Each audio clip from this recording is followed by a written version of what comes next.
In 2017, the total number of overseas plane tickets purchased by Korean citizens passed 26 million. Hearing the news reports about airports packed with travelers is common during Korea's major holiday seasons. Despite concerns about the sagging economy, the overseas tourism industry seems to be booming. Without depending on statistics, we can easily find people around us who are very much into overseas travel. There's a line from a TV commercial that said, "The only thing that enables me to endure the boring office life is the time for overseas travel." The line is no exaggeration for many travel lovers in Korea. As many people are interested in going overseas and getting away from the daily grind, the types of tours are also diversified. Instead of going on a group tour provided by agencies, many travelers choose to go on their own and visit places not very well known to other people. Also, instead of looking around major tourist attractions, some travelers prefer immersing themselves in activities under a certain theme. For example, tourists visit famous wineries and experience the process of winemaking. With so much detailed information available on blogs and smartphone apps, it isn't as hard as it was before to make a well-informed tour to almost anywhere in the world. As the ever-increasing number of travelers indicates, going overseas is not a special occasion for many Koreans. It has almost become a part of our daily life. Koreans have lived on the peninsula where people can be in close contact with the ocean and the continent. In this situation, traveling overseas may run deep in Koreans' DNA. If not, we can safely say that Koreans love traveling. International travel brings excitement and adventure to people living ordinary lives. Traveling abroad is a great way to break the monotony of regular life. So to break the monotony, monotony is doing something monotonous, which means doing the same thing over and over again. So if you get up, you go to work, you go home, and repeat that process, it can be very monotonous. So we call the situation would be monotony. So to break the monotony, we can go on vacation, start a new hobby, do something different. So we say breaking the monotony. With the advancement of modern technology, people can have more independence when they travel because they don't have to rely on travel agencies. So we said the advancement of modern technology. When we talk about that, that includes everything from websites to your smartphone to applications on your smartphone. So you can go somewhere now, instead of taking a taxi, you can use an Uber. That's modern technology. Travelers don't have to depend on travel agencies since they can do all the research and planning through online tools that give a lot more freedom to travel. So again, I said using online tools, that's anything you find online or a downloadable app. If you're going to another country, you can use Yelp, which is like a restaurant review site. You could use TripAdvisor to look up things that other travelers have commented on or reviewed. You can use booking.com to even book your tickets. So we say those are all online tools. Travelers are going to places that are off the beaten path instead of places that may be a tourist trap. So we got two things in this sentence. So travelers that are going to places that are off the beaten path.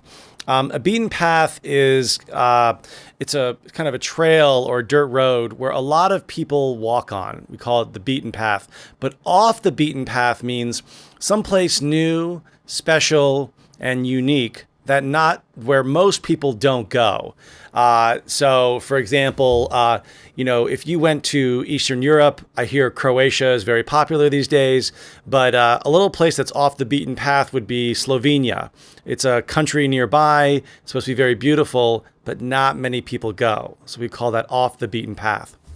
And then I said, instead of places that might be a tourist trap, a tourist trap is a tourist location where you go and you can be kind of stuck there because once you're there, things are very expensive and the quality of the food and accommodations don't really equal the amount of what you're paying for. So for example, like an amusement park such as Disneyland, that is a tourist trap Once you're inside, you've got to spend $8 for a bottle of water. You've got to pay $35 for lunch. Once you're inside, they kind of have you. Or Waikiki Beach, another tourist trap. Once you're there, they raise the prices and the quality of the food you go and eat is lowered because you're kind of stuck in this one area. So we call that a tourist trap. Tourists are now choosing the road less traveled when it comes to vacation. So the road less traveled is an expression we use, again, where only a few people choose to do something a little bit different. Most people want to go to college, go work for a big Korean company and have a stable job. But, if someone went to college and then graduated and started to make leather shoes, that's the road less traveled. That means one person is doing something that most people are not doing. They're doing something alternative to what the kind of the core of society is doing. We say the road less traveled. As travelers get more sophisticated, travel agencies are offering alternative travel options that provide specialized experiences for vacationers. So I said, as travelers get more sophisticated, in this case, we're going to talk about sophistication as more advanced. So as travelers, they get more experience, they get more sophisticated, means they have traveled before, they've done a traditional travel experience, but now they want something extra. So they're becoming more experienced, more advanced. So we say they're becoming more sophisticated. And that also means their tastes have changed. So they want something a little bit more or better out of their travel experience. Travel agencies are getting more creative with more non-traditional vacation options. So we talk about some things that are non-traditional. So a traditional vacation would be you go to a tour agency, travel agency, you fly somewhere, you stay at a hotel, you enjoy the beach, the pool, maybe a couple daily trips or excursions outside of town, and then go back home. But now, people are doing tours of or cruises of the Greek islands, and there would be a professor on the cruise ship, and he could tell you all the history of each Greek island. That's a pretty alternative and non-traditional vacation. If you travel for happiness, you still need to worry about the life you have back at home. You should focus on regular life and try to make it the best for you. Traveling may be beneficial for your mental health, but it will not cure you entirely. You need to focus on your current situation in life and try to make it better. Travel may bring temporary relief to your stress and problems, but it is important to find out the root of those issues and try to solve them. So in that last one, I said, travel may bring temporary relief to your stress and problems, but it is important to find the root of those issues and try to solve them. So to find the root of a problem, if you think of a tree, the roots are the connection the tree has inside the soil that grounds it. So the root of the problem is the cause of the problem.